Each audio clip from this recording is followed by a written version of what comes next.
pessoal, vamos bater um papo, vamos ao conceito de uma grandeza física chamada corrente elétrica. Vamos nessa. Bom, a gente começa dizendo o seguinte, pessoal.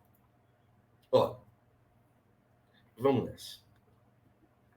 A grandeza chamada corrente elétrica, vou trazer aqui para a gente, é o seguinte.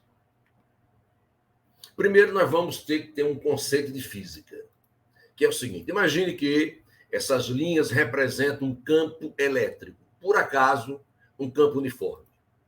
Então, aqui à esquerda você tem positivo, à direita negativo. A gente estuda em eletrostática que uma linha perpendicular ao campo elétrico é uma superfície equipotencial. Vamos chamar de Vx, o potencial dessa linha. Mais à direita, eu vou chamar de Vy, o potencial de uma outra linha. A gente aprende em eletrostática que, acompanhando o campo elétrico, o potencial, o volt, vai diminuindo. Então, o potencial da linha X é maior que o da linha Y. Por exemplo, se a linha X for 100 volts, a linha Y vai ser 90, 70, 15, um valor abaixo de 100. Outra coisa, se eu colocar uma bolinha positiva, solta, livre para se movimentar entre essas linhas, naturalmente ela caminha para a linha Y. Já a bolinha negativa caminha para a linha X. Então, pessoal, a gente pode dizer que de forma espontânea, cargas livres para se movimentarem, que são positivas, caminham para o potencial menor. Já a carga negativa caminha para o potencial maior.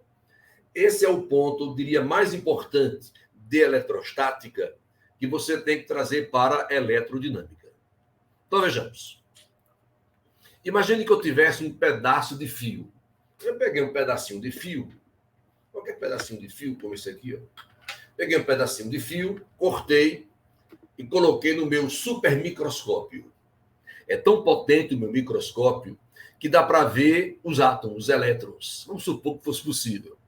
Essas bolinhas de cor azul são os nêutrons. As de cor verde, os prótons, colados, formam o núcleo do átomo. Essas bolinhas vermelhas da nossa ilustração representam os elétrons. Vejam que tem elétrons presos à órbita em torno do núcleo, mas tem um bocado de bolinha vermelhinha solta. São os elétrons livres. E quanto mais elétrons livres, mais condutor é esse pedaço de fio. No início, você tem essas bolinhas em movimento totalmente desorganizado.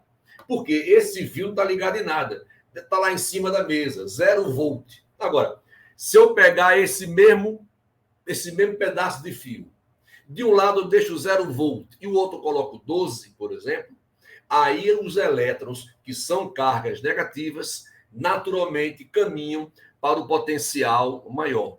Então, o movimento que era desorganizado passou a ser um movimento organizado de cargas elétricas. Isso chama-se corrente elétrica. Então, o nome corrente elétrica é o nome dado ao movimento organizado de cargas elétricas. Imagina agora, pessoal, que eu tivesse sal. Sal é cloro com sódio. Íon positivo, que é o sódio, negativo, que é o cloro. Aí eu coloquei dentro de uma panela com água o sal, mexi, separou o cloro do sódio. São várias cargas positivas e negativas se movimentando para tudo que é lá. Um movimento desorganizado. Agora, inventei de colocar uma placa ligada em 30 volts, outra ligada em 10. Sabemos, lá de eletrostática, que cargas positivas, naturalmente, caminham para o potencial menor. Então, vejam que os íons de sódio vão para o potencial menor, 10 volts. Já os íons negativos, o de cloro, vão para o potencial maior. Então, você tinha cargas em movimento desorganizado, agora você tem cargas em movimento organizado, agora você tem uma corrente elétrica. Veja agora o caso de um gás. Um gás, você tem dentro de um gás, por exemplo, uma lâmpada fluorescente. Você tem íons positivos, íons negativos, elétrons livres, tudo desorganizado. De repente, se você colocar os extremos desse tubo, uma diferença de volts, tipo 0 e 110, por exemplo, então os íons positivos vão para o volt menor, íons negativos e elétrons, que são negativos, vão para o volt maior. Ou seja, você estabeleceu um movimento organizado de cargas elétricas.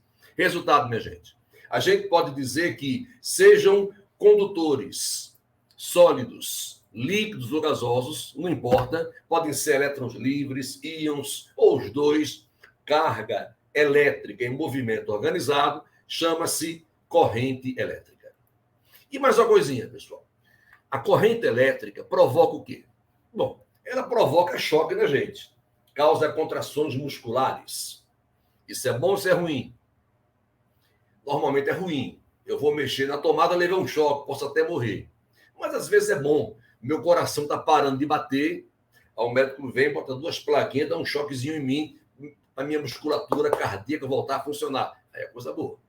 A corrente também provoca aquecimento. Chama-se efeito Joule. Toda vez que tem corrente elétrica, tem agito dos átomos. O fio esquenta. Chama-se efeito Joule. Isso é coisa boa ou coisa ruim? Bom, quando eu ligo o meu ventilador, o fio dele esquentar é coisa ruim. Não serve para nada, energia perdida. Mas para tomar um banhozinho quente no chuveiro elétrico, é ótimo o efeito Joule. Corrente elétrica esquenta.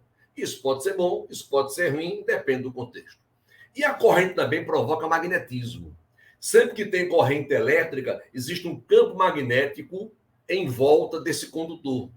Há uma parte da eletricidade chamada eletromagnetismo, onde a gente estuda os efeitos e as utilidades desse fenômeno. A corrente elétrica gera o magnetismo. Ok, minha gente? Está aí, portanto, uma introdução sobre o conceito do que significa corrente elétrica. Um abraço a todos.